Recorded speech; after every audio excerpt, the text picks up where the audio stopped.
All right, and then there was one, and thus our review begins. So there's one episode left, and obviously the penultimate one was a doozy. This is more of a setup episode than anything. Yeah, I don't think it was a setup episode. It was a setup for rebuilding the entire city. So a lot of our favorite and least favorite characters died. So if this second to last episode is the one that is most bloody, most relevant, it appears we have it, but there is of course one central question left. And that will get to our predictions, that will lead into our predictions at the very end.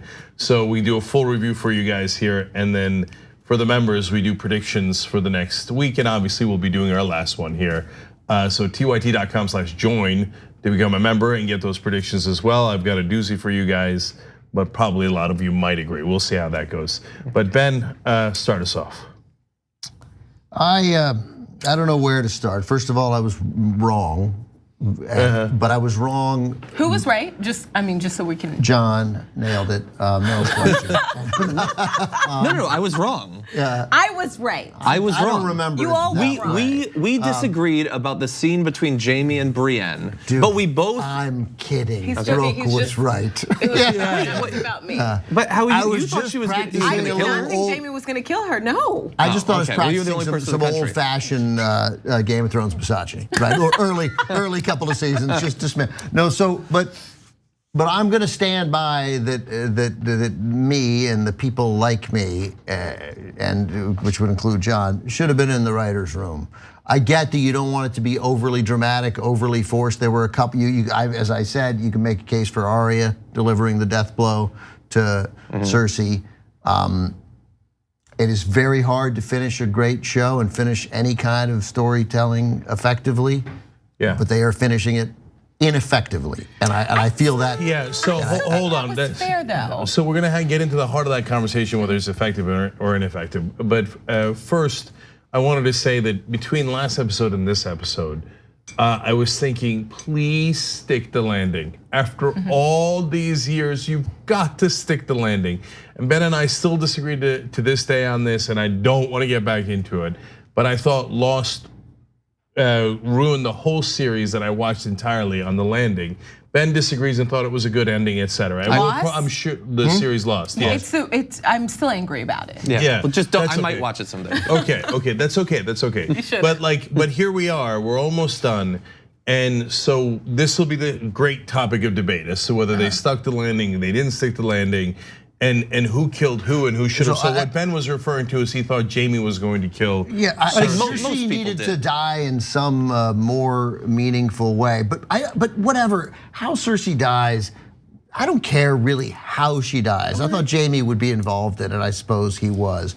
What I definitely think is just a giant 0 for 5 with 5 strikeout fuck up is you don't rehabilitate Jamie for 7 years. And as I've said a zillion times, the most effective character, first episode, pushes a kid out the window, right? Because he's having sex with his sister. And then spend all this time and all our energy and all your enormous, bountiful, creative efforts to effectively, believably rehabilitate a character. And then he gets together with a normal person. And I get it that he screwed up, and I get it that he would return because he thought he belonged there. But the idea that he would be like, nah, I guess I just love her.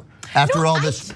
I think it's more realistic that someone who is truly deeply evil for 30 years goes back to the 30 years of evil than this quick 7 years of. And it was halfway good. He never turned into an angel. He was likable and deeply evil. They made us buy into it, and then they pulled the rug out from under it. It's cheating. It's ET flying. Yeah, no, and I totally disagree. I agree with your criticism of the show, but not of that character. I actually like that twist. I like the unredemption, an unredemption you didn't see coming, right? Because you don't see his life being evil. Right. And so, but to me, the massive turn that is way too abrupt that you were saying about Jamie is that Daenerys. Wait, hold on. I want to comment on the Jaime thing before we move on to Daenerys. Yeah. I would have been more satisfied with what we thought would happen, what I think 99% of the people watching think Jaime's gonna kill her. There's even prophecies in the book that imply that he's gonna kill her and everything. This 99%, that is shady. Well, no, but you were right. This 1% that gives you more credit. You were right. Okay. I would have been more satisfied, even though it would have been the predictable way to end it. And the thing is, just like I'm going to argue with Daenerys in probably 5 minutes, they've given you a lot of reason to think that he's been rehabilitated, but also a lot of reason to think that his rehabilitation is really limited to Brienne and Tyrion, and that outside of that, he did. I mean, up until it was like 2 seasons ago that he was ready to kill Catelyn's brother and everyone else in that castle again to get back. That was not that long ago. Like he still was attached to her very recently. I agree with John. No, you guys are wrong. You guys are way wrong. And I made. He never became an angel. No, he's a bad person that's capable of liking people. They turned it at the end. They did not do a good job with this character. Your point is totally justified that the unredeemable move is the nice one. But they didn't, they gave it to us really fast with that one little speech. It was a little quick, It wasn't a little quick. It was super dissatisfying. It is the Brienne speech. The Brienne speech then leading into this has unquestionably affected how I will think about this show for years going forward. Okay, wow, that's a strong statement. I think it takes a deeply broken level of a person to sleep with their twin sister and have multiple children with them. The twin part is that's the deal breaker. So I just think I feel like you guys are moving a little too quick into all of a sudden he's normal. And he's always been nice to Tyrion. So count that off the list because he's always been nice to him. Cersei would have killed him. He's always been nice. So there's one new person and he gave her this courtesy, romantic night. You're arguing it backwards to make it fit the end. It didn't fit it. They could have fit it. I wanted him to be nice because he's hot. I never thought he was nice. Yeah, but they could have fit it. They just it's underwritten and underdeveloped. Your idea is right. It's good. Your idea is better than my idea, I think. But then you gotta earn it, and this is just unearned. Yeah, I hear you. I actually have what would have been close to a perfect ending, and they were so close. They were so close, and that's why I told you guys I think I got it, and I was wrong. Hold on. Are you gonna tell us about it? I will. Let me explain. I want to know what it is. I'm so glad you asked, Ben. Okay. Let me explain. Okay. Jaime is almost dead as he's climbing up the stairs. Runs into Cersei.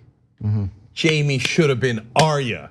Because he could have died in the stairs. Arya could have taken his face and killed Cersei. It would have been perfect because he couldn't have. Because if we saw that Jaime had died, we would know that it would be Arya. But we didn't see him die. It would have been perfect. They had it right there within their grasp. Maybe it was Arya. She waited too long. Right. You see that? Yeah, and that was a theory that we'd been talking about the last couple of weeks that could happen. But yeah, they decided that he was not actually redeemed from her. I like the symbolism that she's actually killed by the castle that she refused to abandon. Again, I agree with Ben, I think. I would have done that scene with Bran differently. I would have added in a little bit more reason to believe that he was conflicted. But I also like that they didn't do the obvious thing. Some of the turns in this episode were the predictable thing, but some of them weren't, and I like that mix. Okay, I want to say one last thing about Jaime, and then we might take some of your comments at #TYT Live, depending on how animated we are. Well, that's the only divisive thing in the episode, so it'll be fine. Remember, to Brooks' point, yeah, we're gonna get to Daenerys in a second. To Brooks' point, I think it was just 2 seasons ago when Jaime said, "Fuck everyone who isn't us," right? So, and that's, she went a bridge too far in blowing up the Septa Baelor. Septa Baelor, and right? He stayed with her after that. But he still stayed with her after that. So he was never anywhere near fully redeemed. He was just a fascinating character. So I think he ended it still in a fascinating way. Actually, quick point on Euron Greyjoy, okay, who also obviously had that fight with Jaime. I'm just kidding. So when he comes out of the water as Jaime's about to walk up the stairs, I think, dude, hush up. Right? So why are you going to pick a fight when you barely survived the dragon? everything's dying. Get on a ship and get the hell out of there, right? Shave your beard, Yeah. take your uniform off, and run for cover. Yeah, and that guy was like in hiding, if you guys remember, for like decades. Get your band. So it's not like you couldn't go back into hiding, right? Yeah. Go find the rest of Aerosmith, and Right, you know, right. Get your band back together, cut a couple of albums, go on tour, man. So, but play Bravos. But like Jamie's character, Euron couldn't help himself. Right. Because that's who he is. He's too brash, too arrogant, and he wanted to kill Jamie so bad. That's why his last words are like, "But I got him, but I got him," right? And so that does fit his character. As much as it doesn't fit my character, I'd have been like, Yeah. right? Let everything clear out. I'm not messing with that dragon. I'm not dying here on this beach to Jamie Lannister for no reason. But that was exactly what Euron Greyjoy would do, and he would be too arrogant and let him get his sword back. I mean, it's perfectly telling. But to be fair to Euron Greyjoy, which no one wants to be, but nonetheless, I will be because I'm the fairest man in America.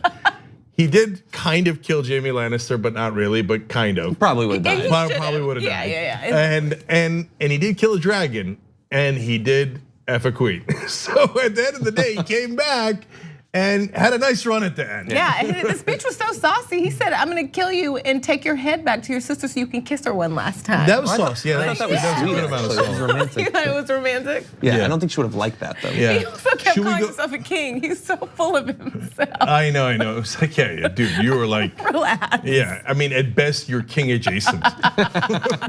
But so either way, however it's sliced, however you guys sort of back work the argument so it suits We're going back the to ending. Jamie. Suits the ending. Then the rehabilitation was BS. Then making us like him was like nobody who's that charming and that is also the same guy. Then why did they waste time making us care about a character? But what you're forgetting They is that, owe me 61 of those 70 hours. no, but even when he was evil, we Yes, liked they do. him. That's why it was so easy to Yeah. love I didn't him. when like he him. The bar was so low for him. I didn't it like was him so when he easy pushed the to kid out start the window. liking him, like to start loving I thought it was hilarious. little bitty good things he Okay. did because we liked him. So one last thing, and then I actually want to go to Varys before Daenerys because he was my favorite character. Look, he had a critical line in there. He said to Tyrion, Cersei always said I was the dumbest Lannister, okay? And Jamie is kind of a straightforward guy.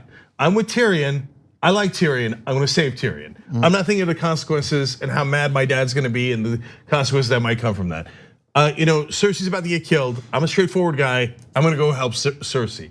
Like, so he's valiant in wanting to go help Brienne, Tyrion, Cersei, and in his own very limited, straightforward, not thinking through consequences kind of way, that's what Jamie does. It was almost a Jon Snow-like thing to go back and try Right, to but significantly- help the person that he loved, right But or wrong. we understood that every step of the way with Jon. We didn't with Jamie. Jamie is, in the end, a fumbled character, a character that No, they. I really no, disagree. hold on. Let me just get it out. He's a great character, but they fumbled it. It's bad writing. They tanked it. It didn't work. They could have made it work. But they had to do more with him, and instead they cheated on it. And at the end, they were like, "Oh, we're gonna send him back we'll send him back to Cersei, and then they'll hold each other and hug each other and die." And that's an okay ending, but you didn't earn it. You didn't get But there. to be fair, can you say a character, the storyline was fumbled if it causes this much discussion? Like, we're not struggling to find things to say about him. Like, I don't know. I feel of course, I mean, And the it's show's incredibly culturally relevant, and they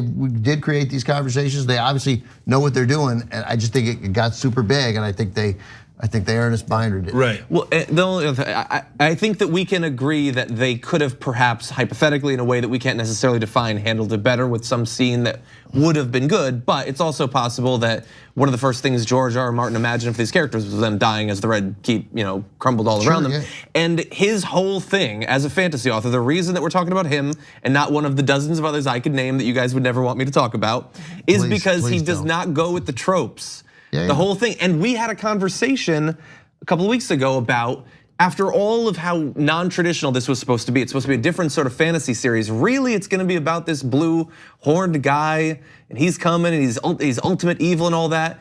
And then I think that this just makes that so much better. That seemed huge at the time, but now this episode was so much bigger right after it with far more ambiguity. And I think that Jaime Lannister, it might be that it could have been handled better, but it could also be that we are sort of rebelling against an archetype that we've been trained in TV and movies for our whole lives. And when you don't fit to that pattern, it causes dissonance. I think they used that character to do whatever suited them, however they thought best. They had a brilliant actor and they had incredibly clever writers, and they used him to do whatever they needed at the time. And in the end, that feels very unsatisfying. Okay, so I love what John said, so that's good enough for me. George, what I'm curious about is George R.R. Martin's watching the reactions to these things. I'm not saying this review, although George, I see you. Okay, and then I wonder, since he hasn't written it, TYT.com/join, George. That's right. Since he hasn't, you get a week free. Yeah. Now he told them how he's going to end it. He told them, the TV writers, how he's going to end it. I wonder if he sees the reaction and goes, well, what I meant instead, right? He's got time. That book will come out for a decade. Well, I hear you. But I'm gonna let the audience have the last word here. J House Damon says, hell yes, Ben, hell yes. Jaime should have had a better end after all that. And Amendello says, tell Ben to zip up his zipper on his boot.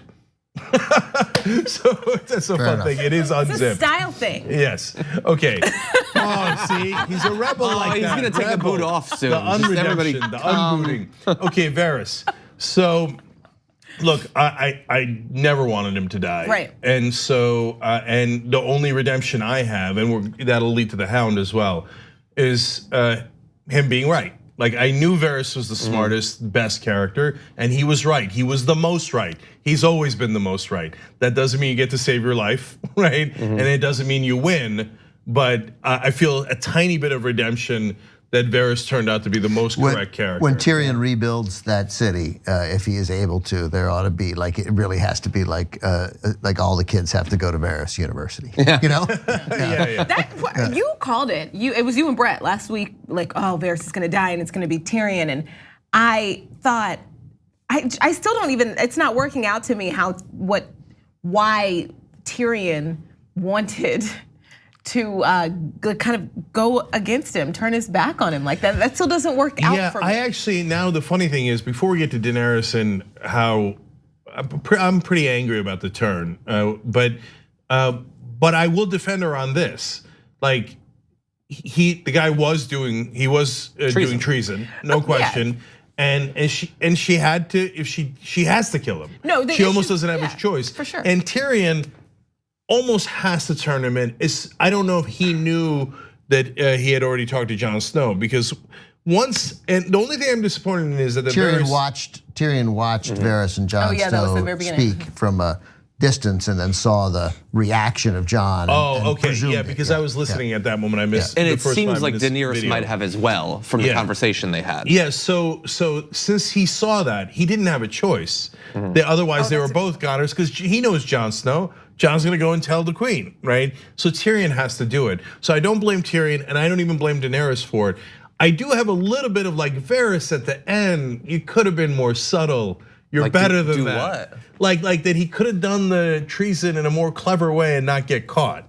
Because he's been doing that now for 8 seasons. Like, I'm gonna whisper a little bit, but have plausible deniability. In his defense, like the world shrank. Yeah. Like his ability to align with certain people to get information out, and like he didn't have a lot of chess moves. He was sort of out of chess moves, and his last chess move is, I'm gonna talk to the second smartest guy who has her ear and see if he'll go along with this. But even as he was talking to him last week, I was thinking, you're giving away too much, son. You should just tease and see if he's on your side. If he's not, go, oh, you're right. I don't know what I was thinking. Right, of course, Daenerys. These are all problems that happen with shows, frequently great shows. We can know about it with other shows because we don't care and we don't sit around and talk about it. But this was end of show-itis. This was, so you're right, he would have been more subtle, but he couldn't be because he was also we gotta go. very ready to die. He knew. Seemed very ready. Like, it was almost like all or nothing. Like, and it was a nice scene. I think she's nuts, and so we're gonna die anyway, so I may as well just be the first. Yeah, but we didn't know that she was that nuts, so he wouldn't naturally assume they were all gonna die. He just was worried about the civilians dying. But Ben makes, or I forget if it was Ben or John, made a good point about this. Like very little chess moves left. So it's not like he can go into the Martells and work on a long game. Right, that's right. Right, no he can't use Littlefinger. He can't go to the Golden Company. He can't go to this. He can't go to that. Going to Jon Snow is a desperate move because Jon Snow is so loyal. Like it's very unlikely to work. So we have to. I wish they just spent one more minute showing us that Varys did those things not because he was like short-sighted, but because he was desperate. So like that he was out of moves. So what did he wrote that he's the real heir to the throne, right? He was clearly writing that. And he saw Rhaegar. And he had a bunch of, he'd written it a bunch of times. I assume he wanted to send it off to a bunch of different houses. Right, so and might have but already. we don't know, right? Because he sent it. That girl came in and she was. Oh. Remember his point? Yeah. She was like, you do something riskier, the benefit's greater. So we don't know. If they got out. I imagine, you know what though? I imagine he wrote it a bunch of times. Yeah. So I thought when he said go back to the kitchen that he might be trying to poison Daenerys because she works in the kitchen. Oh, maybe. But that's because remember it did start with she's not eating. Oh, yeah, right. Yes, and he said her soldiers are watching me. Yeah, and at least the line, the greater the risk, the greater the reward, gives you a little bit of like Varys knew. Yeah. Like he knew that he was in a nearly unwinnable situation. And now that I think about it now, I missed that kitchen part because whatever. So I think unquestionably that's what was happening. I think he rolled the dice with Tyrion. He thought that was his only option. If he couldn't get Tyrion, he had no chance. I think he could have, like you were saying, he could have been a little bit more subtle, but they know each other better than anybody knows anybody. As wily and manipulative as they are, they know each other. I think that it would have come off worse if Tyrion had read that Varys was trying to play him. I think he came out honest, he put his cards on the table, and he lost. Yeah, it was the time. You could argue it was the time for that. But it was the time for that, but Varys normally does not do that. He's too clever to put all his cards on the table. But anyway, we're done with it. Yeah, we're done with it because I'm convinced enough that he didn't have any cards left. So none of us should have been surprised then at the burning of the city after the burning of Varys, because I got it, she had to kill him. There are. No, I'm totally surprised. I think those are totally different things. I did not only defended Daenerys on the killing of Varys, my favorite character, and the burning of him. I also defended him on Samuel Tarly's the Tarly burnings. Yeah, but you were wrong. I mean, on both counts. I mean, wrong in that sense, definitely. Like according to what happened. And she didn't need to burn any of those people. She could have killed him. She didn't have to burn him, right? I fail to see the distinction. Right. but I mean, it's not like she had warned him before. It's not like this is not a Sex and the City debate about breaking up with a Post-it note, right? Where we know the real issue is that you broke up, not the manner of delivery. In this case, the manner of delivery is incredibly important. She likes it. Yeah, that's an interesting point. That's an interesting point. So, and then let's go to the Hound. So he can't kill the guy because he's already dead, his brother, right? I guess, I don't know if a thing through the eye, if he had done that enough times, that would have worked because it's his brain. But, and pulling the knife out is such an Arya move that I was like, come on, get the knife out. There's a knife. It's such a thing that happens, right?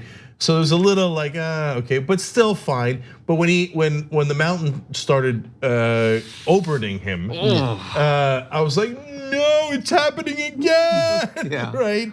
And but that's like Daenerys with burning, like it's his thing. Right, Gregor likes taking guys' eyes out. That's what he's into. You need a hobby. Yeah, crushing skulls. That's true. That's what he does. That was and I mean that was just so powerful when he starts to do that, like because we've seen it. Like I still remember sitting at these chairs and seeing it happen to Oberyn, and for Sandor, someone who we like, I think we all love his character. Sure. Yeah. Oh my God.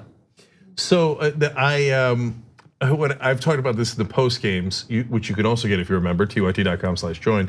When I was a kid, I had the Uger maneuver, and that was just a headlock until the other kid gave up. Like you could never get out of my headlock. No one's ever gotten out of my headlock, and they would just give up. One kid, Angelo Mutarelli, lasted 30 minutes. Anyway, so the Gregor maneuver Why are you fighting like is this? crush the skull. Jersey, I grew up in Jersey. So that's the Gregor maneuver, right? And when he started doing the Gregor maneuver, I was like, no, because I mean, you want to talk about a complicated character. I mean, the Hound. I mean, we also forget that the Hound used to kill innocent people indiscriminately without a second's thought, Right, and then got redeemed, and then but never really fully redeemed, and you didn't quite know. I think More redeemed. I think never trusted it, I think fully redeemed. I think fully redeemed. Yeah, because I mean, to the point that he knew who he was and he knew he's a bad person, but he did sort of decide, I'm not into this life, and this is bad. Like, you know, and that's what. But I agree with all you guys, except the Hound would have is much less likely to do something honorable, just for like a random person. Like for a person, maybe he knows, but like Jaime Lannister is more likely to do something honorable if there's a maiden in distress, whereas the Hound is like, That's true. right? I don't know. I mean, not remotely interested. I was nervous. I'm sorry. No, it's good. I think you're right that he was fully redeemed. I just never was sure. I was nervous the whole time he was with Arya. Yeah, Like no, every well, I don't think he would have turned on So Arya, nervous. but he I would have don't turned know. on almost anyone else. Yeah. If- I think he had the experience with that farmhouse, the two people or whatever. Like Yeah, he that was so bothered me. moved by that.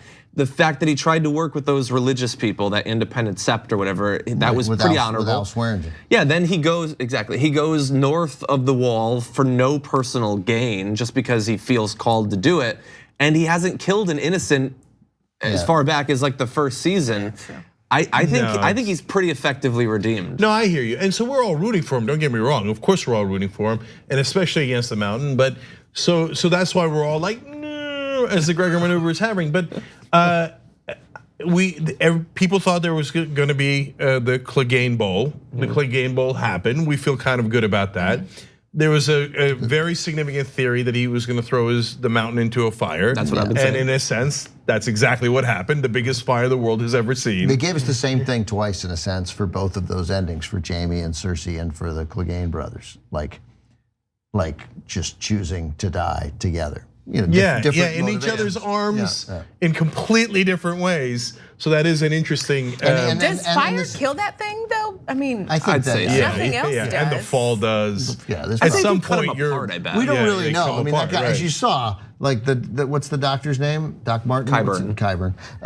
He like I mean, a great job by Doc Qyburn, right? But it's not quite a finished product, right? I mean, like like. I was like, oh, I forgot. Hey, I mean, I tell you what, I totally want to kill you, but I'm going to ask you to put your helmet back on. I actually think the fact that he killed Qyburn, that's more credit to Qyburn, because it's one thing to create like an unthinking zombie that just follows whatever you say, but one that still has a sense of its own humanity or inhumanity. That's right. Yeah, it's even better. That's true. Yeah, That's true. Yeah, and I bet that's the very last thing he thought.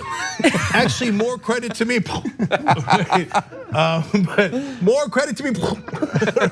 Anyway, but exactly along those lines, as they were falling to their death, I thought if I was the Hound, that would be the best 3 seconds of my life, and I would soak it in. I'd be like, I got him. Like, I knew I was dying anyway, and my eyes are gouged out. I'm a mess. He still had one. He still had one, sort of. Yeah. But like he knew he was gonna die no matter what. He's been so sad. So like I know, and his sad, right, whole drive, and I know that drive. I've tasted that drive. His drive was to kill his brother. Now my drive.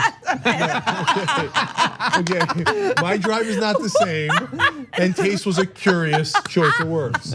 Okay. Someday Jake is just choking his brother for an hour. Like, do you maneuver? Okay, I don't have any brothers. Also, a skyscraper. Jake doesn't have any brothers, but right now Jake's brother-in-law is like, no, I know what it is to want something that bad. And so the last 3 seconds of his life, if it was me, I'd be like, I'd have danced all the way down into the fire. I'd have been like, got you. I'd have been like, you're on Greyjoy. Yeah, but I got you. And it took him like a second, like he was like, am I, forget it, yeah. I guess we both gonna die. No, there was that great moment. And in fact, I wanna go back to Varys for a second. When he stabs him through the eye and the brain, and he sees that he still hasn't died, and he's like, "No, I'm done with this." Yeah, and that's when come on. I think I have to think about it, but I think my favorite moment in the show was his speech to Arya and the fact that it landed. Like Arya, who's 18, and just met a boy for the first time, right? In addition to being the most accomplished killer in Westeros, right, and who saved humanity. So Arya had made the choice that all she was going to do was follow that essentially, the same motivation that had her make that list and kill and kill and kill and live off the land and by herself. And he reached her to some extent, and she's still reachable to the point where she was like, yeah, maybe I don't need to live like this, that this is how you end up if you're a killer from one job to another, and all you do is seek revenge. Like, I don't know what Arya's going back to, but you got the impression that wherever she was going, a life, right? Some meaningful life that may involve human connections. That was, I thought, a nice moment, and that I did think was an earned moment, because Arya has been full of both things. She's been, in addition to this becoming a master assassin, she's also filled with humanity. Yeah. Okay, can I just say, I just checked in with the members, both Young Turks members and YouTube channel members. So our YouTube channel guys, thank you, by the way. I'm gonna read one of your comments. Apparently a lot of them agree with Ben. On what? Okay, on Jaime Lannister. Okay, now some disagree. I've got a bunch of comments disagreeing, but a lot of them agree with Ben. And I'm gonna read one from the YouTube channel members. DJ Al Gore, thank you, appreciate it, Mr. Vice President, that you're still with us. It's much appreciated. Said, I will bet my paycheck that Sansa will end the season on the Iron Throne. Okay, hold, that's for the predictions, okay? We'll get to that in a second, TYT.com/join. One more thing on Varys. When the dragon paused, I thought there was some chance he wasn't gonna kill him. And as I was watching that, I was like, oh, that would be amazing. That would be amazing. And then he burned him up. I was like, oh well. I think the dragon likes it as much as she does, I think. Sure, of course. Also, I like my guess is more. That the dragon knows that Dracarys sometimes means hurry up right now. And sometimes it's like, play with it. This is your moment, right? Yeah. I was like, is he gonna eat him? Right. Is he changing this? What's happening? No, I thought maybe he was like, I thought like maybe he was gonna turn to Jon Snow, like the dragon was gonna turn to Jon Snow. Were wild. No, not to kill him, but like for affirmation. For affirmation. Oh, right. Yeah. And but no. And it's just, sorry, I'm gonna read one more member. Nikki from YouTube channel membership says, I do honestly wonder if Varys hadn't sent out a bunch of notes saying that Jon Snow is the rightful king, if she would have still killed him. That one I'm pretty sure on. I think we all are. She still would have killed him. She would have killed him no matter what on the treason. Yeah, we don't know what he sent out and if it's going to be relevant. Yeah, really fast, just final thing on Arya, and I agree that was probably the best scene. I like that, in my mind, when he was losing the fight against the Mountain, I thought, well, maybe Arya will have stuck around and helped him, but I'm glad that she didn't. Yeah, that's in your argument about he doesn't give us those tropes. He did not give us the moments that seemed set up, and in my criticism, I appreciate that. I do very much that they didn't do that. But I feel like some stuff was just they didn't get to where they needed to be. But we like that resolution, by the way. I think everybody wanted the Clegane Bowl. I don't think anybody expected it to be that good. No, it was a satisfying bowl. I in general don't like any. I'd like never to see a battle with someone who can't really be killed. Yeah, like, that was. I don't like those. Well, as it turns out, he could. He could be killed. You just have to want it bad enough. Think outside the box. That's right. Think outside the castle. And so, last thing on Arya for now, until we get to the predictions. There's something else I don't like here. She's invincible, and then she was so vincible in this whole episode. Like, she's this master assassin, and she killed the Night King. But even more impressive than the Night King was the way she took out the Fries. And so she is the best killer in the land. And I get it, it's still a building can fall on you, but she seemed too scared, too not composed enough in the midst of all of this episode. Like, she looked like she was back to being a frightened little girl. I think the best assassin in the world, I think takes note of the situation, like assesses it, but doesn't get quite scared like that. Wrong again. I think that's not fair to her. I disagree. She was running from rocks. Like, there was no way, she can't manipulate. The Rock doesn't have a brain. Like, she outthinks everybody else. That's why she's a master killer. There were rocks because her new queen is crazy. No, I got you. There were just rocks everywhere. I don't see the guy. You remember the guy who trained her? John will remember his name. I don't see him being like this around rocks. Of course he would have been out around rocks. Well, first of all, he got captured the first time we saw him. The great thing about Arya, what makes her better and more interesting is that she is human. And so all of these things, and she's an 18-year-old kid, right? So everything she's accomplished is amazing. But that said, you put anybody in a stampede of people running for their lives. I panicked in that moment. Was like, is this damn show gonna have freaking Arya Stark trampled to death like she's at a Who concert? You know. Remember, the reason Jon Snow, her brother, kind of, also almost got trampled to death in the Battle of the Bastards. Right. The reason I didn't mind it at all was because I like that they give people a lane. Like, she's a great assassin, an infiltrator, and also good at fighting. But that doesn't mean, like, you take the best assassin operating in our world and throw them in the middle of a pitched battle. They're not necessarily gonna do great. And in the Battle of Winterfell, she got a concussion by getting knocked into a wall by the Whites. In the library, she didn't think that she could just kill all of them. Right, she hid. Like, she was falling off of roofs and stuff like that. Like, she's definitely still human. And then just real quick, but then she rallied. Like then, and it runs, and then she's like, I'm a leader. I save people, and then she went back. She does need one too many pep talks. Yeah. Now between Melisandre and the Hound, kind of two pep talks that made a giant difference. Yeah. But I hear what you're saying, John. Actually, what was persuasive was, that's right, the guy who taught her was captured at one point. And he was worried about that fire in the beginning. Yeah, so they're not at all invincible, these assassins. So that's a good point. Just to seem a little too fragile and a little too vulnerable for, again, the best killer in the land. I think possibly one of the reasons they had her personally experience that was because when she talks with Jon or whatever next episode, she's going to have seen, perhaps even better than he did, how devastating her attack was. Like, she's gonna be driven to kill. 100%. Let's save it for the predictions. Okay. Before you move on though, can we just spend just another 5 seconds on Qyburne's death? I'm still rattled. You were really? He just threw it. I definitely screamed 5 times throughout that. That was definitely the loudest. Like, what? Like, obey your queen. I just didn't. What? It's like the dragon death from last episode. Yeah. That was a bit. I wasn't surprised by that. No, I'm gonna make a tiny point about that scene as well, and then we'll move on. And let's just get to Daenerys. So, is that I think that the badass guards, what are they called again? The King's Guard, or the Queen's Guard, I guess. Queen's Guard in this case. They do this all the time in movies, shows, etc. They were too easily dispensed with by the Hound. There's 5 of the best fighters in the land, presumably, and the Hound's like, yeah, dum. Okay, all right. Anyway, let's go, brother.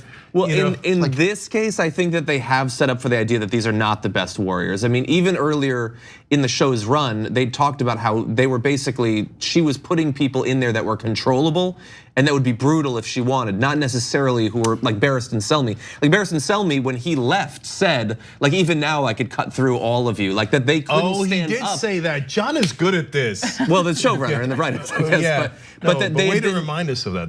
That's a very good point. There are these old legends, Gerald Hightower and all these people who were these larger than life figures, but now it's a shadow of its former self. Because of the corruption. I would have liked to have seen cronyism. Right. You should not surround herself with the best and the brightest, right? Yeah. I would like, which is what the mob does. And Trump.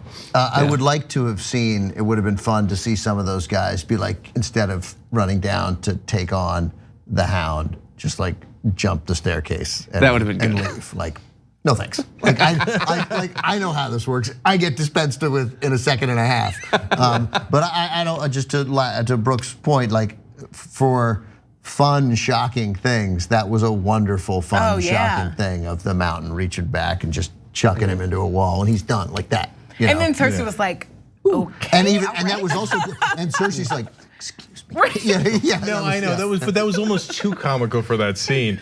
And I was thinking, if I'm the Hound, I'd be like, look, grab him real quick or something. Yeah, your brother's still up the stairs. Like, okay, and anyway, now onto the game. He knew she was dead, though. He doesn't care. No, I would never assume anyone's. He just no, but that's me. That's not the Hound. The Hound doesn't care about anything but his brother.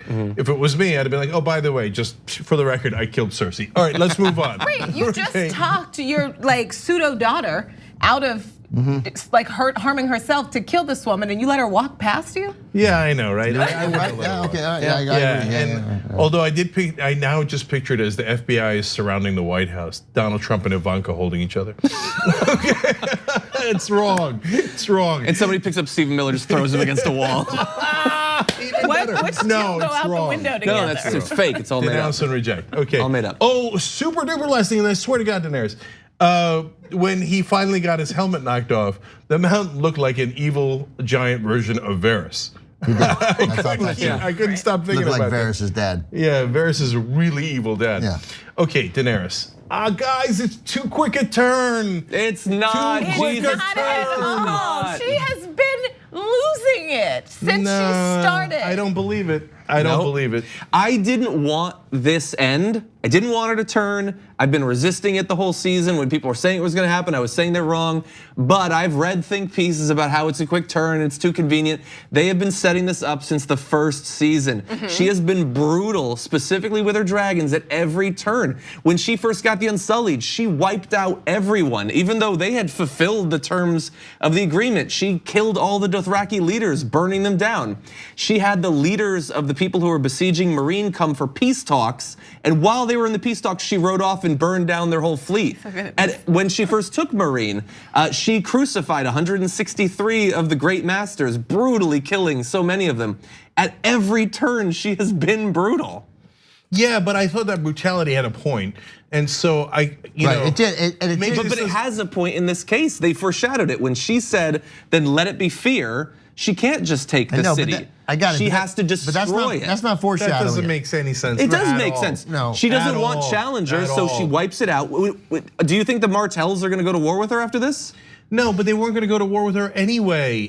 Killing the innocent civilians makes no sense. All it does is entrench the population against you. That's right. And create a greater danger. So up until now, all of her brutality, you might disagree with it as a moral person, and it doesn't speak well of me that I thought it was perfectly rational, but at least it had a point, right? I think. Whereas this is counterproductive. I don't think it's she counterproductive. She just lost it.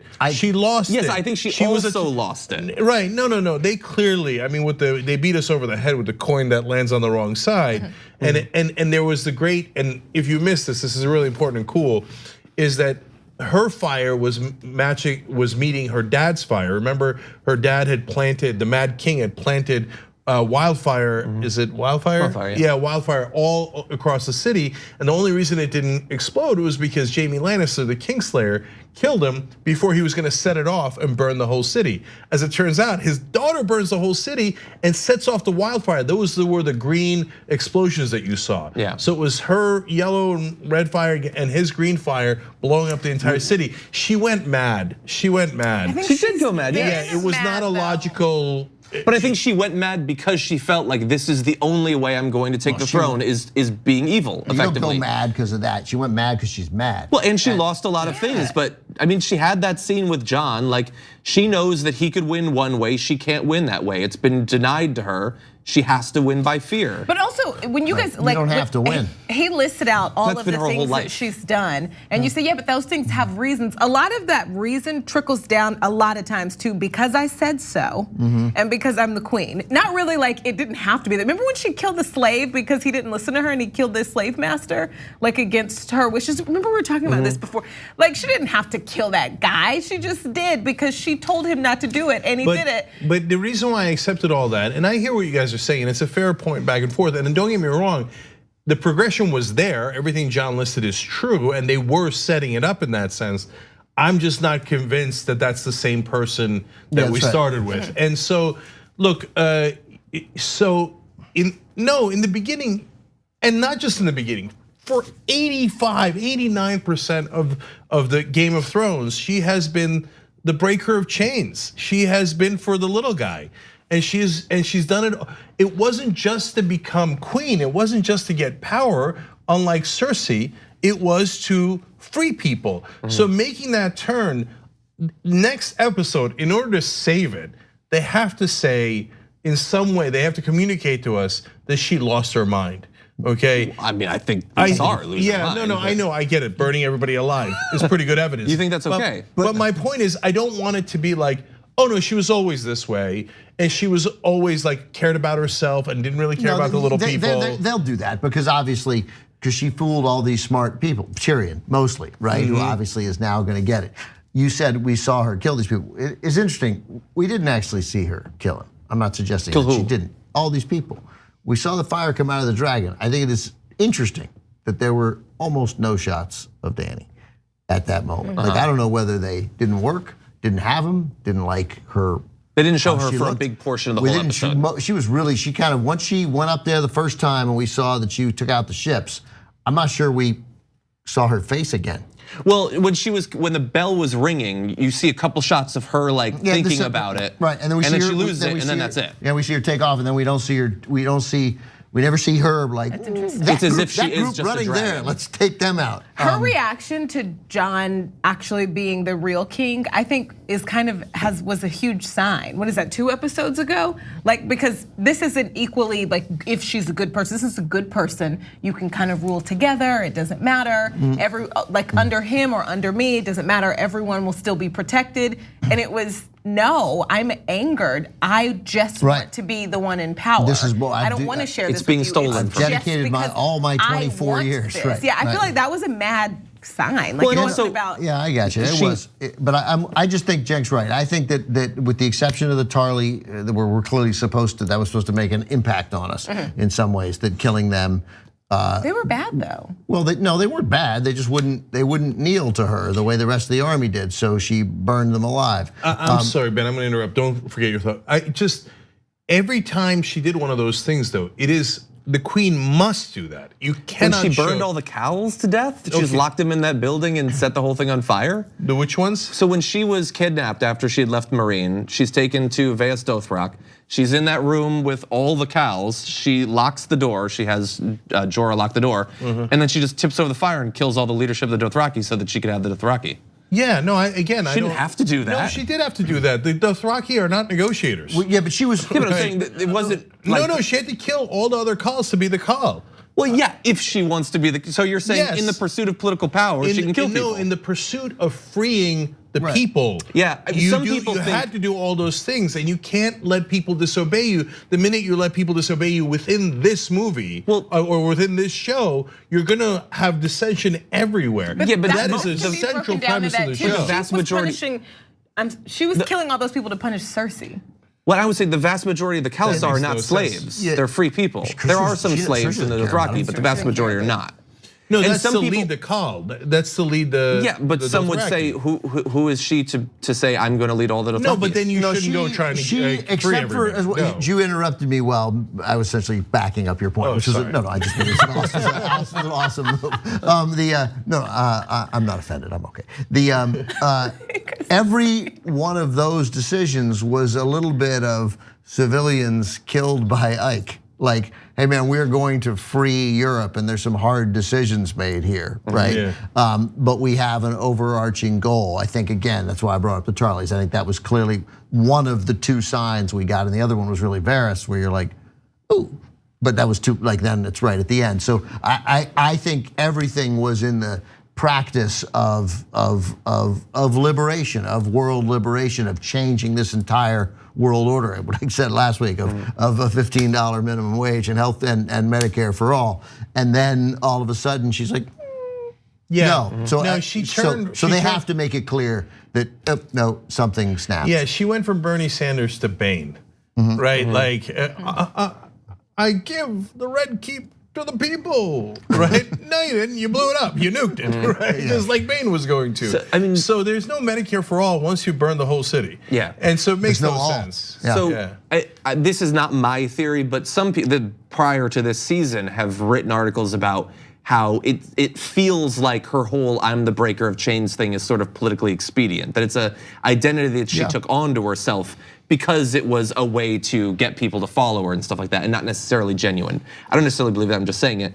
But I will say, if they're gonna have her turn, I don't know what else they could have had happen to her. She lost Jorah and Missandei. All of her closest advisors either are committing treason right now, or she feels like Tyrion are complete failures that she can't trust anymore. 2 of her kids have been murdered. Her armies have been decimated. She believes that everyone is scheming around her. Like she's like her back is against the wall. I'm not saying it justifies it, but I'm saying if you as a writer, because I'm sure George R. Martin, that was another one of the trope things. You have this young princess who's destined to be the queen. It turns out, in fact, she ends up being a tyrant. That's a George R. Martin sort of thing to do.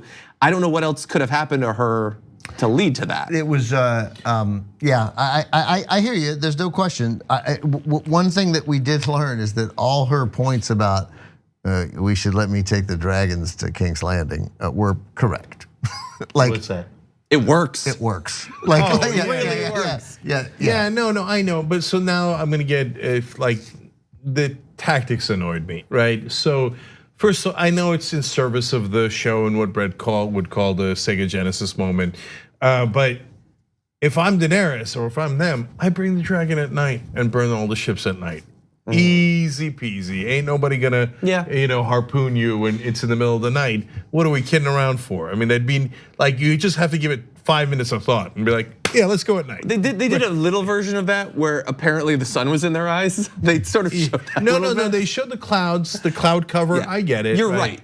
Do it at night. Yeah, and then secondly, why are we having the dragons like at the far end of the city? And I guess Golden Company, fine, whatever, right? But once that's dispensed with, yeah, you go to the tower. If you're gonna knock down the tower, just go knock down the tower. Cersei isn't on the ground. And in fact, this is why she has to have lost her mind. Because she endangers her own troops. They've already surrendered. You could lose more friends in the fray. 100%. In fact, you're like burning people that are on your side, like Arya Stark, etc. The Hound. And why bother going zigzagging through the city, giving Cersei a chance to escape, which she actually might have. But she wasn't. That was not a military tactic. She wanted to burn the city down. That's what she wanted. Right, but that goes to the point that she must be crazy, because if she'd done the thing where she bursts through the thing and kills the whatever those guys, Josh Brolin and his boys there at the beginning, and burns them all, and then had just sort of immediately gone and burned the Red Keep and killed Cersei, then you got 1 million people in the city probably cheering, right? Yeah, absolutely. Right. I agree. And then you've ensured your reign. It's just, if she hasn't lost her mind, it is preposterously dumb. She did lose her mind. I mean, there's no other explanation. Because you were saying like it's strategy. Now she's using fear. No, I think it's a combination of two. I think that like maybe she did want to be the breaker of chains. Maybe she did really want to come in and have everyone love her and support her, but that was stripped away from her, whether in fact or just in her perception, from Winterfell. She felt like no one's accepting me, nobody wants me to be queen. Now there's this guy with a better claim. All I have is I can be a brutal dictator. I've got the dragon, nobody else has it. I think that's what she feels. Just because Sansa was a little snippy with her, right. She decided to burn 1 million people. I blame Sansa for the burning of King's Landing. Joking. But by the way, and although I keep arguing this, let me say again, I wish they had not done this turn. Yeah. I wish that she had not turned evil, but they have laid it out. What I don't like, and where the sexism argument might be relevant is, it's got to be that she's just mad. Because if it is like angry, right? No, or insane. No, insane, oh, like clinically insane. Because if it's Jon got all the friends, and Sansa spoke sharply to me, and Sunday's dead. Like then it suggests that she is actually a weak little girl who got petulant, right? Which is worse. No, I don't think it's that. They kept saying that we need people to tamp down the worst impulses of her and her as a Targaryen. She lost those people. I think that this was always brewing underneath. When things were easy, she was just and a wise leader and all of that. And when things weren't easy, she became cruel and brutal. And I think that that's a pattern that we see throughout the show. And things have never been as hard as they were right now. And so she lost it worse than she ever has. They were actually really easy. But I still support her as queen, and I think she'll do a good job. Well, I'll tell you this: after she burned the city down, I'm like, oh, I support you as queen. Okay, that fear thing, that totally worked. There, though, that's the thing. This is arguably like one of the easiest moments. No one has ever surrendered. Like the bell rang. It was over. Look, I'd love to be Jon Snow, but I'm Varys. Okay, here's what I'd be like. Oh my God, man. You burned him perfect. I mean, I don't know anyone who's ever cooked 1 million people like that. Marshmallows. And then when she's not looking, Arya, go get her. Okay, man, we're done with this. Arya, I'm Targaryen, go get her. No, Arya needs to go to the bottom of the ocean, get the dragon face. Okay, so read a couple of things since we mentioned Arya. Cyborg Manifesto, a Young Turks member, says exactly. Agree with Cenk here. Arya was an assassin, and he capitalized it. And all of a sudden, she runs like a little girl. Hell nah. Joseph says, I love how much of a nerd Jon is about a series because I am too. Also, cronyism in the Capitol drained the swamp. I believe she kind of just did, she melted although not in the right way. Yeah. And then Crazy Hawaiian replies to that and says, plus he let us know who the rest of the panel is referring to when they can't remember names after 8 seasons. cocaine referring to John. And by the way, and this is unbearable and everything, but remember, I've been reading these books for decades. Right. Yes. How many times have you read the books? All the way through, I think twice.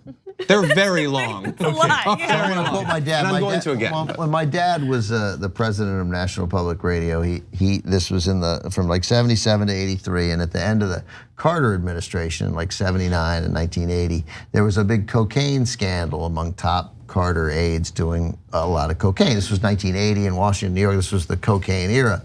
And my father says at a big NPR meeting, he says, listen, he goes, how does it happen? How do you find cocaine? Who brings you cocaine at these parties? He goes, my dad says, nobody's ever offered me cocaine. I don't know how it works. I wouldn't know how to get cocaine if I wanted cocaine. He goes, so I want us to examine this, and I open the floor up, and anybody just tell me how it happens. I don't care whether you've done cocaine. There's no repercussions here. And this guy, I know who it was. I won't say his name. He holds up his hand. He goes, well, Frank, I've done cocaine twice. Right? And my dad says, I'm gonna stop you right there. I think if you've done, he said, I've done cocaine once or twice. Once or twice. Once or twice, thank you. This guy says, I've done cocaine once or twice. And the guy says, I'm gonna stop you right there. If you've done cocaine once or twice, you know you've either done it once or you've done it twice. Right? And so the guy goes, I've done cocaine 8 times. And so John has read the books 8 John's times. read the book 8 times. So, when we're done with Daenerys, let me know, because there's a slightly related thing I want to talk about. yeah, so just last thing on George, speaking of the books, George R.R. Martin. Look, very likely he will draw it out a lot more in the books. And to be fair to the writers of the show, by definition, the shows are so much more compact. And especially as you get closer to the ending, it forces them to be even more compact, and they don't have the breathing room that a book can have to draw these distinctions and clarity and nuances, etc., out a lot better. And now that George R.R. Martin has seen the reaction, he'll get to even spend more time drawing out those nuances. Is there only one book left theoretically, or is it a couple? It's not really clear. God, I hope it's the last book that he released came out the same year as season 1 of the show. Yeah. Oh wow. It takes so long. Like since I started reading the books when the 4th was out, way over a decade ago. Book? I think the 5th book has come out. The 6th is about to come out. Only 1 or 2 books has come out since I started reading it a decade and a half ago. Yeah. It writes super slow. Yeah, I'll also say if you. Whether you like the way that they're going or not, if you enjoy the show, read the books, because they are very different in a lot of ways. There are characters that are better in the books. There are characters that are better in the show. Bronn and Shay are way better in the show than they are in the books and everything. But if you like this world, there's so many more characters that are just not in the show at all. Some of Daenerys' advisors that are awesome in the books don't exist in the show.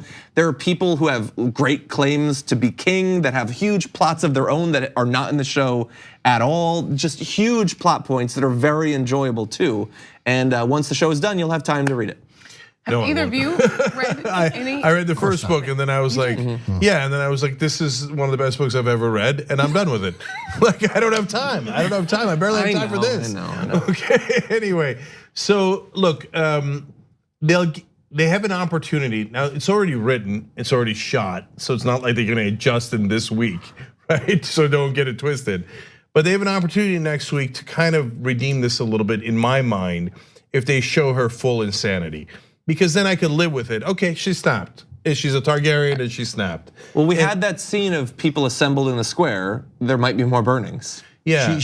I think they said, I mean, I don't think there's any question, because I think part of the way when we saw her for the first time in this episode, and she's like, her eyes, she looked crazy. I mean, you could argue that she looked hungry and tired, but I think the idea was that she looked crazy. But even up until then, I'm thinking, well, it turns out, bless you, it turns out it's rational not to eat. Right. Because Varys was trying to poison her, right? So all of it was in service of it. So when she started burning the people, I wasn't disappointed in her as much as I was disappointed in the writing. And I feel bad about that. Like being disappointed that Ned Stark died or the Red Wedding, that's awesome. That's not bad. That's awesome television, as good as it can get. Her doing that didn't feel like, oh, I didn't see that twist coming. That's kind of awesome, even though it's terrible that these people are dying. It just felt kind of disappointing. But everybody's got a different reaction to it. Obviously, that was my reaction to it. We'll see what they do with the last episode. We'll do predictions on that, like I said, in just a little bit. TYT.com/join to become a member and get the predictions. John. So before we get into the predictions, one thing I want to say was I think we should just briefly mention Grey Worm and what happened with the soldiers in the streets. Grey Worm decided to go along with it and just falling to brutality as well after he's lost everything is interesting. I think I like it. I haven't really fully processed it, but I don't like, but the portrayal of a sack of the city was done very well. They showed even like in other shows like this, the Dothraki would have gone crazy and been killing people. They're killing civilians or whatever. But the northern men, those are the honorable ones. They wouldn't have done anything wrong. But no, they're hacking down civilians and they're going to rape people and stuff like that. And that is what these sorts of sieges were like. That the people go crazy, they're animals. When you're surrounded by a bunch of other people with weapons on your side and you've won, you lose it. Soldiers, when a fight isn't going well, they retreat far more than movies and shows usually show.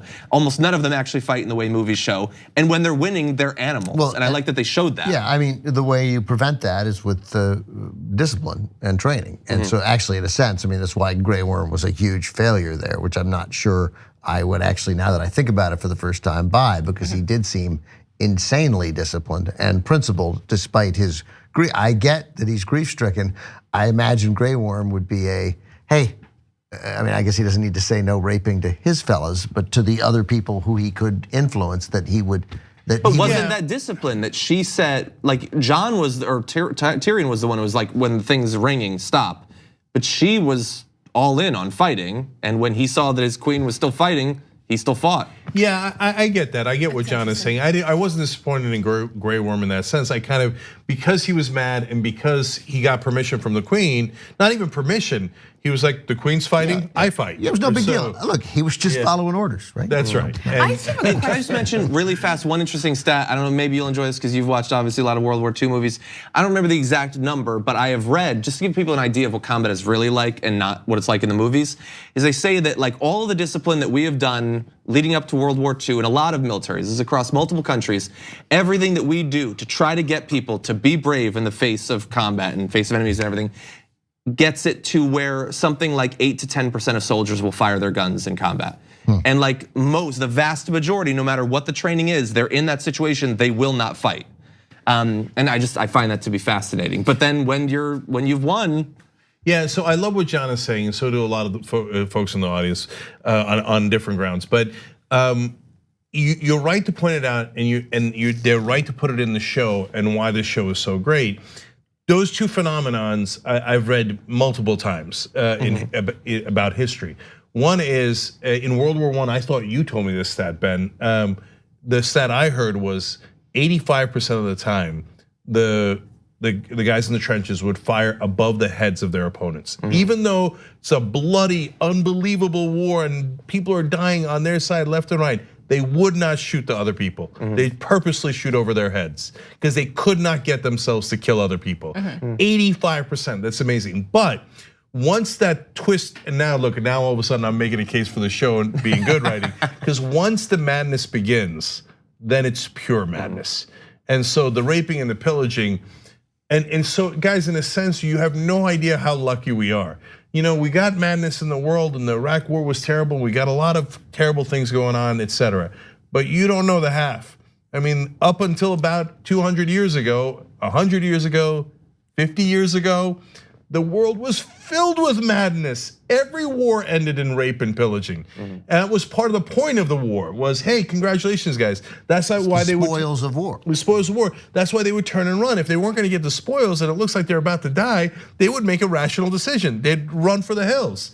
But if they're winning, they would get the spoils. And so that's why that certainly what the soldiers did in this episode was exactly what they would do once that kind of madness began. What she would do, what she did is a little different, but I've kind of talked myself into like, maybe a little bit, maybe a little bit. But can I ask a question though because it almost makes it seem like we're shocked that she turned mad right in that moment when she started killing all the innocent people, but if she weren't already mad, why did she need so much convincing from Tyrion? Like, hey, if they surrender, don't kill innocent people. If she were just a good person, wouldn't that the rational thing would be like, oh yeah, right, that makes sense. He's been trying to convince her for 2 full episodes to not needlessly kill innocent people. And she's fought that. Yeah, no, that's another good point. In fact, I was just about to read George in our member section wrote, John and Brooke are the only ones making sense. I mean, Brooke has been right all throughout. Watch the Damage Report Mondays. It is next Monday, yeah. On the other hand, I do have one. I have one great thing that's a question here I want to get to in a second. Joseph says, I agree with Cenk. She did. The Dothraki value power and those who defeat others. That does not make her mad. What would make her mad is if she threw people in that were innocent like kids to burn there too. And so, see, what she did there was she became Stannis Baratheon, right? Because Stannis was willing to burn even his own daughter alive for in his thirst for power, right? And she wasn't supposed to be that way. She did turn out to be that way. Again, last time I'll say it, I wish that tragic turn had been a little clearer, to say the least, but we'll see the last episode. Last thing, Lorenzo says, anyone notice how the shot of Drogon going over the city matched the shot from Bran's vision? And the throne room being destroyed in Dany's vision, we thought it was snow, but it was ash. I don't remember those, so John, go. The theory that it would, the theory that it might be ash is something that's been in the books for a long time. She goes through a series of visions much earlier on in the books of what happens in King's Landing. The shot with the dragon over it, that people have been talking about that for a bit, that we expected that we would shot of the dragon over King's Landing. So Bran, when he was like downloading everything really fast, they had like these super quick little montages, and like some of the shots were the Mad King going crazy, some were like things blowing up, and that ended up being the Sept of Baelor blowing up. It seemed like it was just a fantasy, but it was real. Another one of the shots in that was a dragon over King's Landing. But yeah, I did notice that when it happened. So that was in Bran's vision? Yeah, he saw the dragon flying over King's Landing. All right, I'm gonna read one last comment that's gonna lead to our predictions. Any last thoughts on this episode?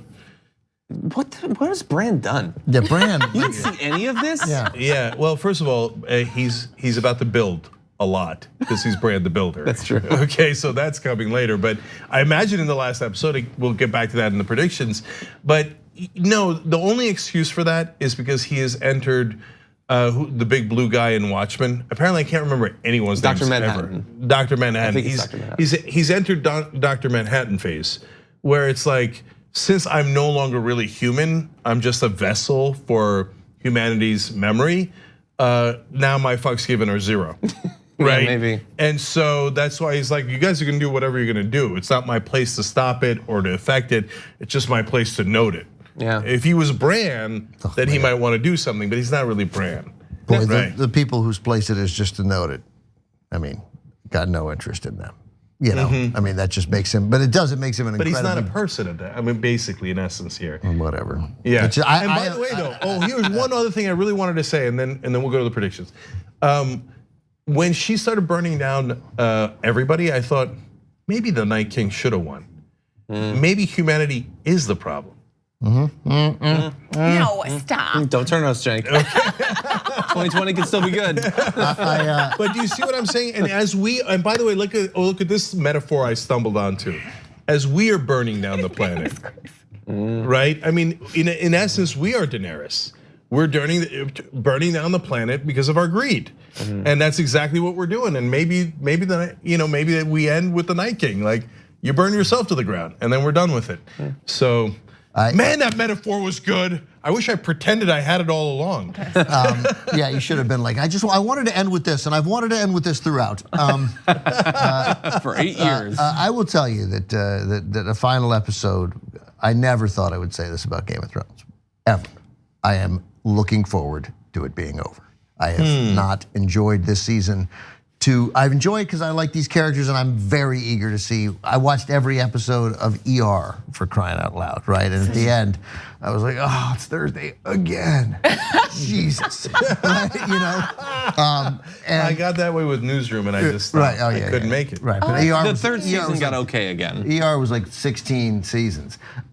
So I care about how these characters end, but the shows like Sopranos and The Shield and the and the Americans, which ended just so spectacularly effectively that I knew I'd ache for them, right? This feels a little to me like the end of Sons of Anarchy, where I was like, and everybody felt it was just that. So I at the end of next week, I hope I'm wrong, but I will feel like, okay, great, done. Let's look forward to Chernobyl. Toxic relationship. Exactly. You're ready to That's right. So 3 YouTube channel membership comments here, and then the Young Turks membership comment. And guys, I know it's a little confusing, but if you want to be a YouTube member, you get to use emojis and you get special behind the scenes stuff. That's the blue join button on YouTube right under our videos. Young Turks members is tyt.com/join, and those are the guys who are going to get the predictions. We're going to try to meld the two, but it hasn't happened yet. It's technical issues. We love you if you do both, okay? Thank you so much. Anyway, YouTube memberships. Matthew Veshlegi says, I feel like the writers of this episode said, hey, audience, didn't you always want to see King's Landing burned to the ground? Yeah, let's do that and see what happens. So, okay, that's his point of view. Oddly Magical says, season 1, Drago pours gold on her brother's head and she watches. That was the first sign. Yeah. But I always interpret that as she's cold. She's fire, but she's also ice. You know, it's a song of fire and ice, and that's okay. In order to win, you got to be ice. Was she into that? She was okay with that? Her brother was she her was just abuser. deadpan. Yeah, he was. That was one of that was so normal. Great deaths in the history of dramatic television. Yeah, we're gonna get to that in a second. Okay. He also was her only family, one of the only people that she'd known her whole life. He did abuse her a ton, but their relationship for 14 years wasn't just that. Again, it could have been more nuanced. I'm saying she looked at it with no emotion whatsoever. Like it didn't bother her at all that she was dying. It was a sociopathic response. It's so funny because I was just about to say, I might have had the same response. I feel like I would have too. No, because he abused her over and over again. Talking about killing his brother. I don't have a brother. Yeah, I don't have a brother. Yeah, not anymore. Yeah. Right. Okay. The Luger maneuver. Amandeep Singh says, Jank, the writers missed a better turn by not showing Daenerys' grief after losing her first dragon. Then they could have showed her losing it even more after her losses to Euron. Yes, if you had done that a little bit more, I think that's right. Okay, Stabby666 says, if you're thinking about it, Cersei equals Trump, cruel, greedy, and incestuous. Jon Snow equals Bernie. Well, we'll see. We'll watch the last one. And Lorenzo, TYT member, says, my prediction. And I wonder if I should even read this. Like, because with predictions, I never know if it's like, oh no, what if it's right, okay?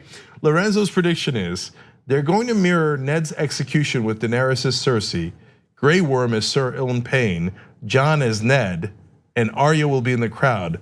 But unlike last time, where she couldn't save him because she was a child, now a trained assassin, she will save him or avenge him. Whoa. That's pretty good. Okay, now our predictions, okay? So tyt.com/join to get the predictions. Thank you guys for watching, and obviously these will be our last set of predictions. Although we could predict maybe if they do a movie at the end of the last episode. All right, thank you guys so much for watching. I really appreciate it. And by the way, of course, the last review will be live for everybody as always right after the last Game of Thrones episode. All right, thank you guys.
So at first I thought that the predictions wouldn't be that interesting after we've already had the Great War and the Last War, and we're just down to just a couple of characters left here. But now I'm thinking, no, this is actually the most important prediction. Obviously, Jon Snow or Daenerys. Jon Snow or Daenerys. Or C. You know, Sansa. You know, I mean, is Yara. Sansa, Doogie Baratheon now? What is his name? Oh, Gendry. Gendry. No, it's not Gendry. Doogie's his middle name. Names that you Yeah. give him. I love Bronn's speech from last week. I didn't get a chance to comment on it. He's like, "What do you think your ancestors were?" Right? Like, we're not going to give Highgarden to Sellsword or whatever he called him, right? And he's 100% right. Yeah. And what's Daenerys? Like they're like, we're not going to give Highgarden to a thug. Well, how about the person who burned down 1 million people, right? The kings, the way they got to be kings in the first place is by being the biggest, worst thugs there ever were. Yeah. And so, anyway, hence it's going to be Bronn on the Iron Throne. Now that would be a twist. That would be. So look, I think there are 3 real possibilities. The last person sitting on the Iron Throne are Daenerys, Jon Snow, and Sansa. Am I missing anything? There's almost no one left. Tyrion? Tyrion, maybe. But that would be, that would be a twist on top of a twist on top of a twist. Arya? Arya is remotely I possible, just don't but see that. No. I don't see that either. No. So we're down to 3, I think. Why would Tyrion be a twist? But Because- Sansa isn't. Because Sansa is a ruler already. Like she rules Winterfell. She wants to be a ruler, right? Tyrion doesn't seem like he's got any interest in ruling. Neither does Arya. Those are the two. You know, those are the reasons it's they funny. were I was because we mentioned last week that that because of the obviously I think that I don't know whether it's true until the books come that Tyrion is a Targaryen, right? That I buy that his dad was who would his dad have been? Aegon Targaryen. His dad would have been Aegon and slept with Margie Lannister. Bethy Lannister. Right, Betsy Lannister, and or sexually assaulted her. But then that's why Tyrion doesn't have the hair. And the dragons responded to him. The dragons did not, very significantly. The dragons did not take a snarl at him. But there, as we've said a gazillion times, we can't develop that now. But maybe it matters just that he's a Lannister. Like maybe forget the Targaryen part. Like he's. Yeah. Right. Like Varys couldn't sit on the throne. Right, but that's why I was joking about Bronn sitting on the throne. Varys has no interest in the throne, but he also couldn't do it because he's not part of the families. But in terms of is he still in the larger pool? Yeah, Tyrion could easily. Right. So he's the highest ranking Lannister left, right? And the Lannister just ruled. So Hypothetically, if Daenerys was not around, if Daenerys, well, I guess he's probably the heir. And honestly. Right. You could argue he's the heir. He's the old heir. And it would always be he would be the compromise candidate, right? Of like, but I mean he would He's be Amy Klobuchar? Right. It's like if Jon Snow was like, I don't think you guys were serious. I do not want this job, right? Like why nobody wants to believe? I'm not taking it. I'm going to go live beyond the wall with my boys, right? These are unlikely. Unlikely. I'm a wolf. My dog's there and my besties are there. I'm going to go hang out with them. Maybe there'll be maybe Ygritte's got a sister, and so then it could be Tyrion in a sort. So I would say that A or B is Daenerys or Jon, and C is. They're all at 75-1, whether it's Gendry or Tyrion or Sansa's probably not 75-1, she's probably 35-1. Yeah, no, I got Sansa pretty close to the other two. I don't have Tyrion and Arya close to the other two. But do we think that there's like even odds that Daenerys isn't killed next episode? Yeah, so look, what we're gonna find out, and this is the absolute crux of it, is whether Game of Thrones at the end goes, come on, guys, I was playing with you. Of course, Jon Snow's gonna win, right? Or if he's like, no, sometimes I wasn't fucking with you. Like Bronn's speech. It's Daenerys. Like Bronn's speech that you get to be who you get to be. The way the show is set up all along by being the most savage and the most cunning, and she vanquished the queen, and she has the army, and she's got the dragon, and that's that. And we wind up full circle right where we were before Jaime Lannister killed the Mad King. That's right, with the Starks sort of in charge in the north and with a fair amount of respect, but there's a sinister Targaryen, dangerous leader sitting on the throne. By the way, we'll have thousands of years of peace, partly due to the fear, right? And so in a sense, Varys, you could argue, was wrong. He was trying to protect the civilians at that time, and he was incredibly right about that. But what Varys wants most of all is stability. So to be fair to the future generations, as Daenerys said, and he cares about the realm. Right. And you know what? When the Targaryens ruled, they're not fucking around, and you do get thousands of years of peace. Well, and I forget if it was 1 episode ago or 2 episodes ago, but Daenerys had a line about what we owe to our descendants, that they should not live under a tyrant or something, which is sort of interesting. Could she have non-Dragonian babies? According to a prophecy, no. No. So she can't have non-dragon children. babies. On the show? Yeah. So who's the heir after she? She talks about it, yeah. So the heir, I mean, there was some talk about that. I mean, where's Eric Bana Jr.? He's in Marine right now. He's in Marine. Yeah. By the way, I mean, if ever he was gonna ride to the rescue, this kind of would have been the time. Right. Yeah, and so apparently, so I assume we're not gonna see him again. I think I he's think just he's out. probably done. Yeah, He was so yeah. handsome. Yeah. Too handsome. As you were defending Daenerys again valiantly, I forget at which point I thought, you know what, Jon wants to be Ser Jorah. He does. Yeah. No, I want to be John. I got the name. I don't know why. Why do I have to be Jorah? So okay, let's do Khal it. Let's Drogo. do it. I don't. Why not? Yeah. No. I love this. Who do I want to be? I love Varys. I want to be Khal Drogo. And I would have done the same thing as him. Yeah, stab me harder, whatever. God damn it.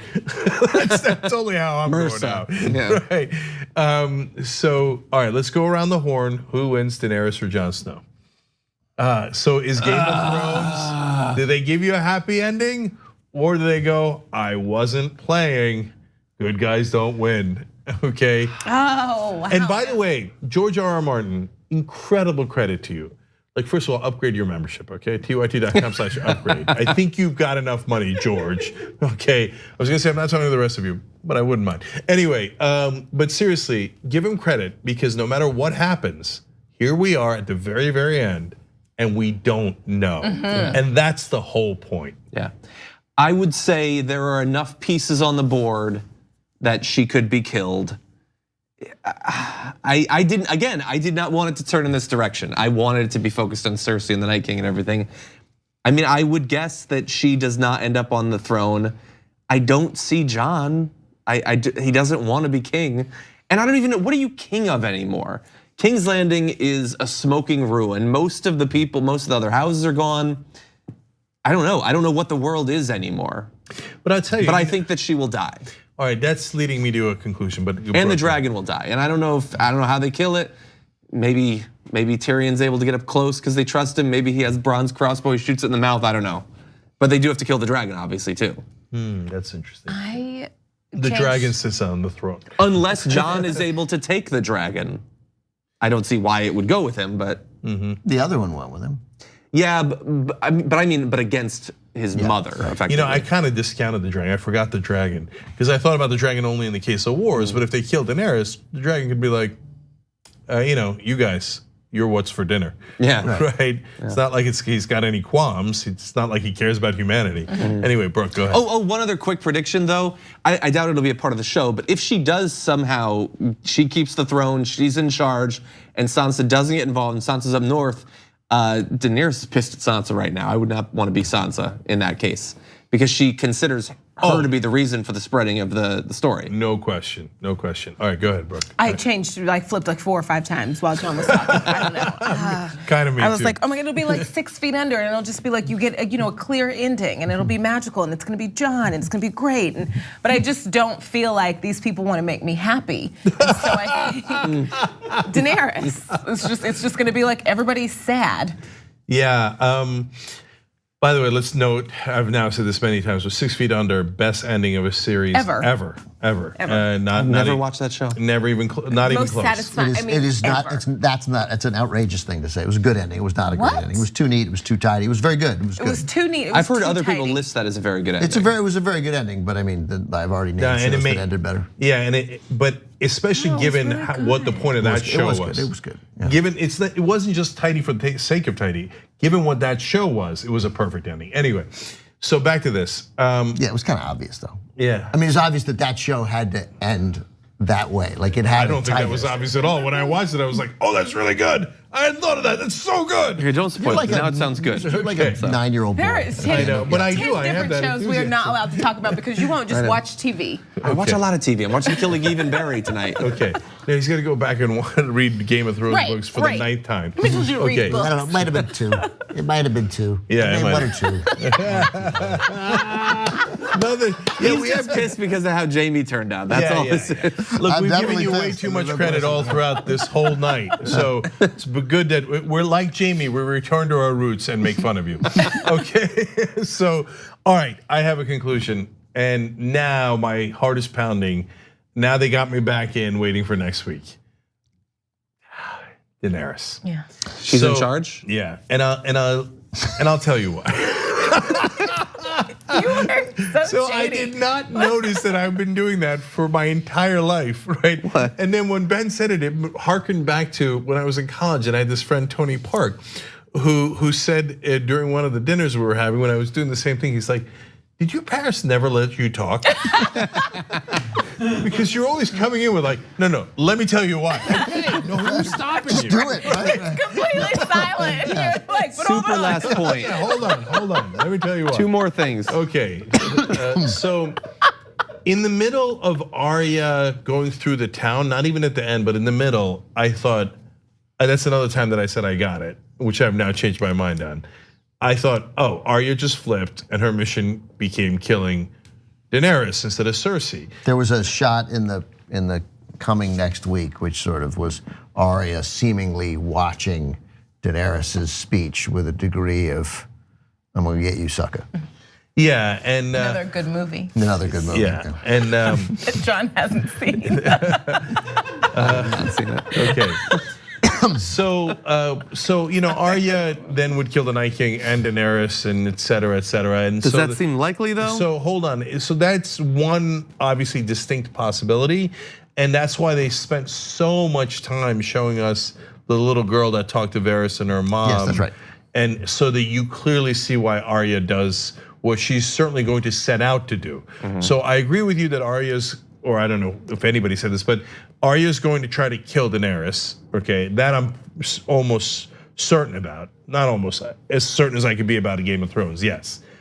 Of course, Daenerys is, that's what I meant, you're right about. Of course, Daenerys is going to try to kill Sansa. She brooks no dissension to begin with, let alone now that she's tipped over to madness. So then they gotta fight, right? Then we're back to the Starks versus the Targaryens. And Jon is obviously gonna take the side of his family and not Daenerys, especially after this. So that's all that is coming. But I think that Game of Thrones has Daenerys winning. It's too tidy. I'd be really surprised if at the end, hey, you got what you wanted. Jon Snow won, and Tyrion's the hand of the king, and the Starks are ruling the land. It doesn't feel it. It doesn't feel Game of Thrones. Right, not after she just burned all those people. Yeah, it feels like we're gonna come back full circle. That's why I talked myself into thinking it's Daenerys. I started thinking, nah, they're gonna give us a satisfying end. Then I thought maybe that's not satisfying. And so where I really made the turn was when I realized it'd come full circle with the Targaryens now being back in charge, just like they were before Jamie started this whole thing.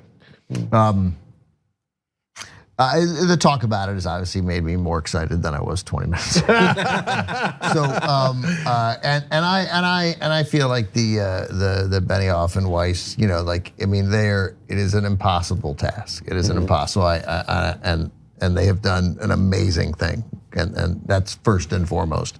And I feel like, yeah, they lost a little control of this last season, but I do know, I'm sympathetic for how hard that is. I am only thing I feel like I'm going to jack your mind this a little bit. I don't know what's going to happen. We'll find out next week. So why asking for predictions? But we will end with a seemingly satisfying moment, then instantly cloaked in ambiguity, right? And a sense of here we are again, that we are not. This is not stable, and oh no, the same things that created this madness 8 seasons ago are burning, and the embers are there and could create it again.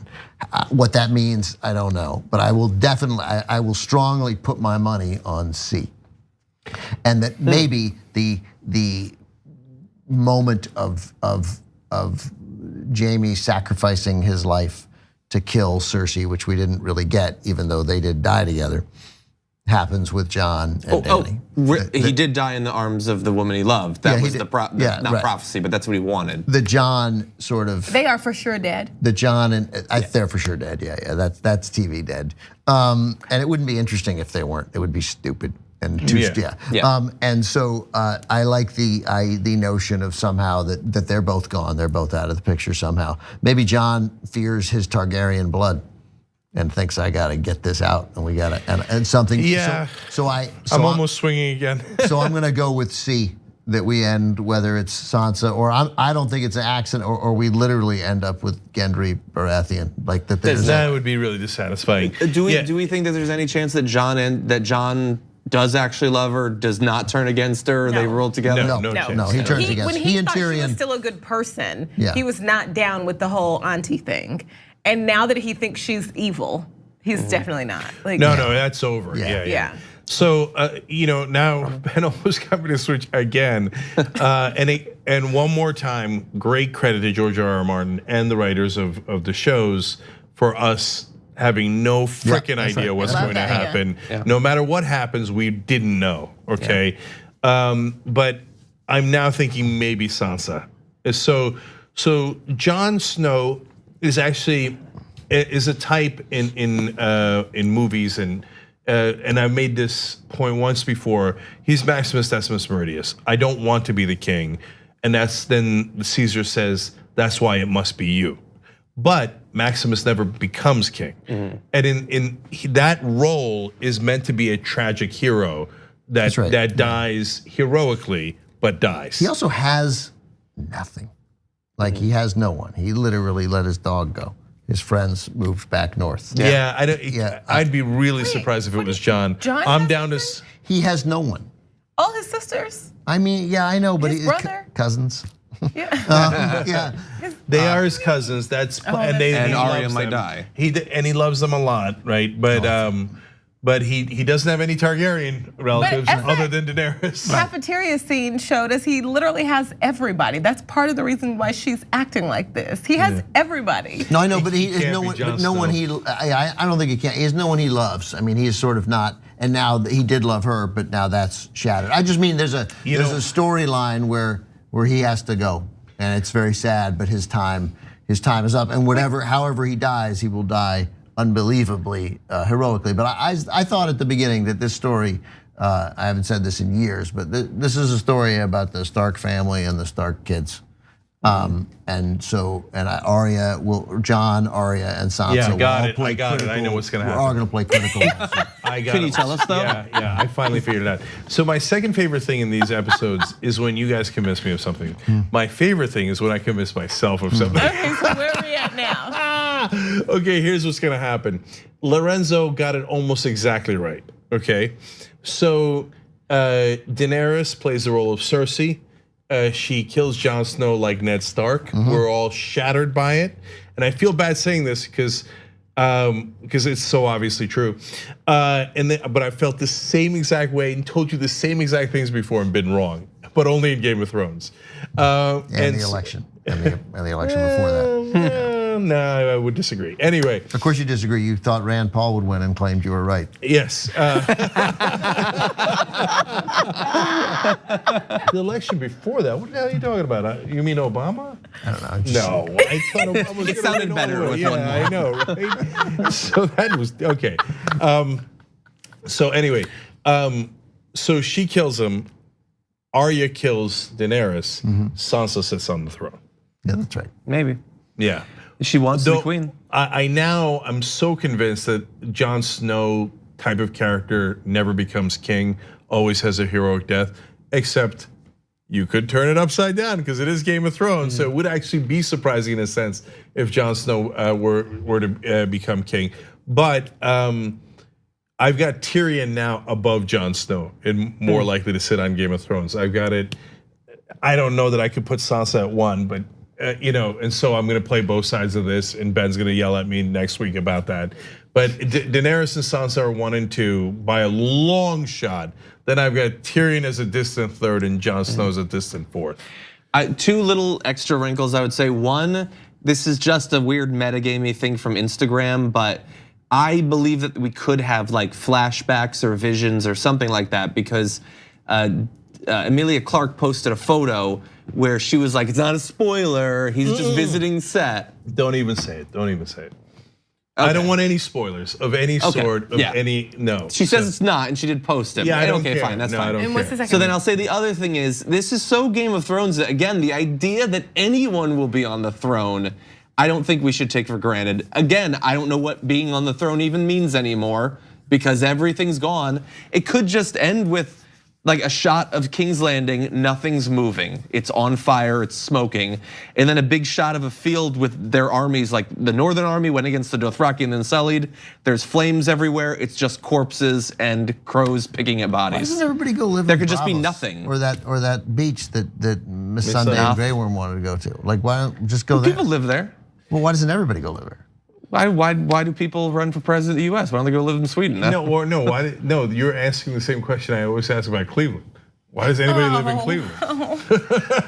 Who on their right mind wouldn't take their talents to South? I'm from Bridgeport, Connecticut. Why do people But say I think that? that would be a legitimate question if there was about to be a battle of Cleveland and everyone was going to be killed. You'd go like, let's go to Columbus. Well, I think the peasants in Cleveland, they don't have anything. Go to Really. Dayton. Yeah, go to Dayton. Let's go to Youngstown. Come on. Let's go. Anyway, I'm just saying it could end with nobody on the throne and everything's shattered. Super last She wants to shatter the wheel. Maybe that's the wheel shattered. She did shatter the wheel. No super last thing. There is no throne left. Because remember, she just burned the whole thing down and the whole thing, Red Keep collapsed. King's Landing is gone. There actually, if there is a throne, it'll be in the open air. Right, if it survived at all. I mean, she kind of carries a pocket throne with her. Did you see her was it Dragonstone when they were talking to her? Use that one. A throne somehow. Yeah. You talking about the wood one? That's the one for Dragonstone. It's good. I like it. Actually, it's so funny because one of the viewers sent me a Yoke of Thrones, and it's like a little Game of Thrones throne, but you put an egg in it. I love that. By the way, my daughter loves it, so thank you. So she's like, no, that's not for eggs, that's for Barbies. I love that. So it turns out the real winner is Barbie. She sits on the throne. Okay, I think Sansa. I'm going Sansa for the record. Nobody. You're at nobody. The system is shattered. Nobody. Okay, It's nobody. just death and corpses, and that's it. Nobody, Daenerys, Sansa. Yeah, I had somebody else, but I'm forced to choose from somebody else, Sansa. Wow, Sansa won dramatically at the end. 2-1-0. Nobody saw that coming. Right. Our predictions are as unpredictable as the show. Okay, we love you guys. We'll see you next week.